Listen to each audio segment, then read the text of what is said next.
Bayangkan, sampai rokok saja bisa ditakuti di sana karena ada surga di Krayan. Tapi sekarang kehancurannya luar biasa. Moral Kristus hancur di tanah Krayan. Maka itu kenapa tadi saya berdoa, kembalikan Tuhan kemuliaan-Mu di tanah Krayan. Karena tahun 30-an, saudara-saudara yang bukan Lundaya, dengar kalian ya, sampai hari ini tidak ada jalan darat, akses jalan darat ke wilayah Indonesia di Krayan itu sampai hari ini. Bayangkan sudah 2010. Jadi tahun 33 ketika Wilfinger masuk, Ernest Priesthood masuk. Sayang sejarah itu tidak diketahui siapa yang memberitahu mereka kalau di pegunungan itu ada manusia. Ini rahasia yang luar biasa. Sampai sekarang aja nggak ada jalan darat, hanya pesawat.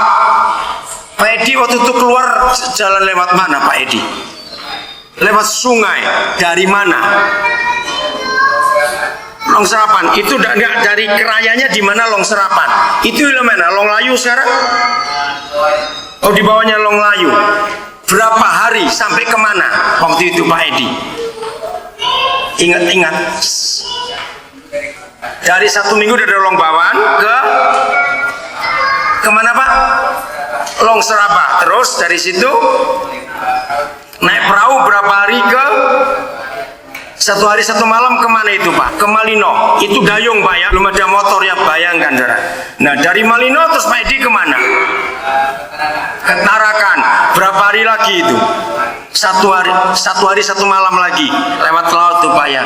Dengar anak-anak muda, itu tahun 62. Kalau saya dengar cerita orang-orang tua saudara, ada yang pernah nekat jalan kaki sampai Tarakan. Mereka bilang 2 bulan baru nyampe. Saudara, maka itu saya kagum dengan Krayan. Bagaimana mungkin tahun 33 ada orang kulit putih sampai ke sana? Sayang Pak Marso, Bapak tidak ada. Saudara, suatu hari tahun berapa? 99 atau 2000 saya lupa. Saya di Kampung Baru. Saya waktu itu bermalam di Kampung Baru karena saya lagi ngajar di STT di sana, STA dan STT. Nah, terus siang itu saya makan di rumah kakek Daniel, kakek Teko. Terus selesai makan, kakek Teko ini keluarkan buku yang sudah kuno lama sekali, warna sudah berubah. Terus kakek Teko bilang gini, Pak Daniel baca, cari, ada yang masih kenal nggak? Saya nggak tahu buku apa itu. Tolong Pak Marso cari buku itu. Ternyata kakek Teko ini mencatat semua penginjil, baik orang kulit putih maupun orang Indonesia yang pernah ke Krayan. Nah pertanyaannya aneh, tolong Pak Daniel cari yang masih hidup mana, ada yang kenal tidak? Saya tertawa. Ini tahun berapa mulai ditulis? Dari tahun 30-an. Saudara, anak-anak muda harus tahu, dalam cerita mereka orang-orang Krayan, waktu itu saya masih ketemu 3 orang tua sebagai anggota baptisan pertama dari orang Lundaya. Yang terakhir meninggal dari Longumung. Kakek siapa itu saya lupa. Kakek siapa itu? Yang terakhir meninggal. Nah sekarang tinggal satu-satunya masih hidup baptisan pertama adalah kakek Teko ini. Waktu saya baca karena disuruh, lalu ada satu nama Tetelepta. Terus saya tanya, coba kakek Teko ingat-ingat, ini orang Ambon? Iya. Orangnya seperti apa? Kecil-kecil. Dia cerita, yang terakhir saya dengar dia ada di Nabire. Saya kenal Pak Marso. Pak Opa Tetelepta baru meninggal tahun yang lalu, umur 94 tahun.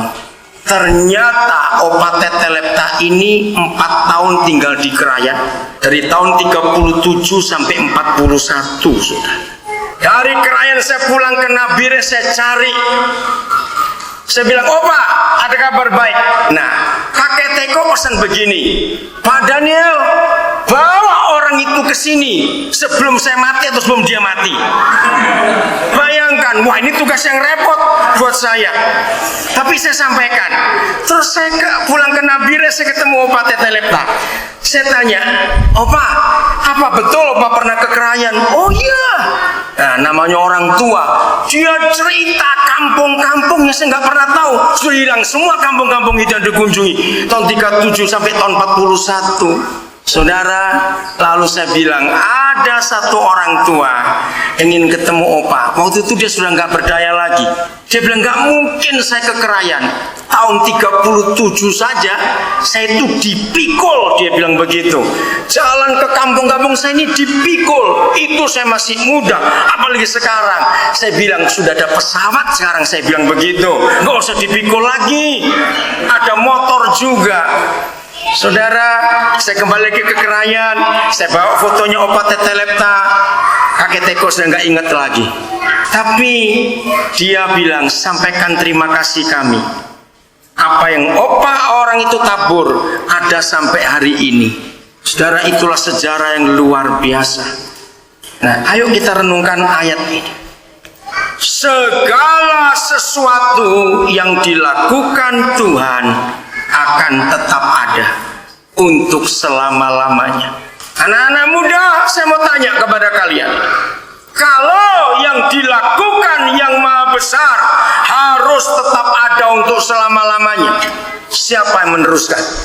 Jawab anak-anak muda, siapa yang meneruskan? Orang muda.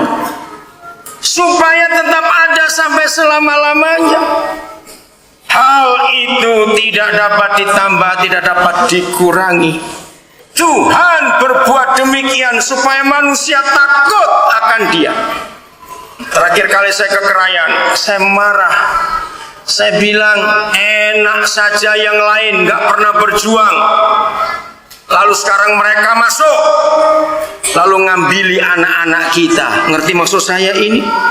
Maka itu gereja, khususnya saudara orang Lundaya, sadarlah akan hal ini. Saya ulangi lagi, tolong yang belum pernah baca buku pengorbanan, tiada pengorbanan lebih besar, cepat cari buku itu. Saya pernah bicara pada STT Kampung Baru, jadikan ini buku wajib buat semua mahasiswa, untuk kita ingat sejarah bagaimana perjuangan dua orang ini. Ayat 15, masih pasal 3 kitab Pengkhotbah. Yang sekarang ada dulu sudah ada, dan yang akan ada sudah lama ada. Dan Tuhan, nah terjemahnya yang tepat adalah begini, dan Tuhan mencari yang sudah pernah ada, bukan yang sudah lalu. Kalimatnya kurang tepat. Apa maksudnya yang sekarang ada dulu sudah ada, dan yang akan ada sudah lama ada? Dan Tuhan mencari yang sudah lalu. Saudara, satu hari ada di rumah Bapak Samuel Baru. Jadi selama saya di Krayan, saya selalu mencari orang-orang tua untuk mereka cerita sejarah. Itu penting sekali. Bagaimana Pak Samuel Baru almarhum itu menceritakan waktu dia masih muda bersama anak-anak muda yang lain. Nah, yang belajar misi perhatikan, satu-satunya suku di Indonesia ini yang saya pernah tahu, begitu Injil datang ke mereka, seluruh suku itu menyerahkan diri kepada Yesus. Hanya orang Lundaya. Saudara, tahun 75 saya ada di kampung-kampung Tonyoi, orang Tunjung. Nah, sebetulnya Dayak Tunjung nggak disebut Tunjung, mereka lebih senang Tonyoi. Nah, sampai hari ini masih ada sekian puluh persen orang-orang Tonyoi yang animis, yang keharingan. Saya pernah waktu ulang tahun gereja Sumba yang ke-125, masih ada sekian puluh persen yang marapu, yang belum mau percaya Yesus. Saya pernah hadir ketika gereja Karo, Batak Karo mengadakan ulang tahun. Sama, 100 sekian tahun Injil masuk, masih ada mereka yang animis, dan banyak suku-suku lain lagi. Tapi orang Lundaya ini luar biasa. begitu Injil masuk, seluruh tanah itu menyerahkan diri kepada Tuhan Yesus.